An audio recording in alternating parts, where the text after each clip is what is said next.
आज पवन सिंह को अपने फैंस के साथ ऐसा बर्ताव करते देख मुझे गर्व होता है कि मैं खेसारी लाल यादव का फैन हूँ। जी हाँ दोस्तों, हम आप सबको बता दें कि पवन सिंह का ये वीडियो बहुत ही तेज़ी से वायरल हो रहा है यूट्यूब पर, क्योंकि पवन सिंह अभी हम आप सबको बता दें कि नेपाल गए हुए थे स्टेज शो पर। लेकिन वहीं पर जब वो वहाँ पर लौट रहे थे तब उनके एक फैंस ने उनको फ़ोन दिया कि भाई मेरे साथ एक सेल्फी खींच लो। तो उसने कहा कि भाई एक सेल्फी चाहिए और कुछ नहीं। लेकिन हम आप सबको बता दें कि खेसारी अपने फैंस को हमेशा गले से लगा कर रखते हैं और अपना सम्मान उसको पूरा देते हैं। तभी पवन सिंह ने उस बंदे का फ़ोन लिया और फेंक दिया, तो उस बंदे को बहुत ही ज़्यादा बुरा लगा। लेकिन ये वीडियो बहुत तेज़ी से वायरल हुआ।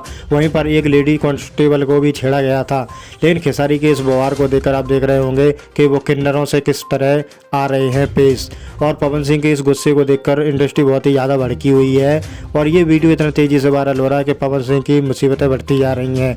पवन सिंह और खेसारी का विवाद तो ख़त्म हुआ ही था कि ये वीडियो वायरल हो गया। लेकिन हम आप सबको बता दें कि खेसारी ने लाइव आकर कहा है कि संघर्ष 2 को सपोर्ट करना, और उनके सपोर्ट में कल्लू जी भी है कि संघर्ष 2 को सपोर्ट करने के लिए बहुत ही आगे तक ले जाना है।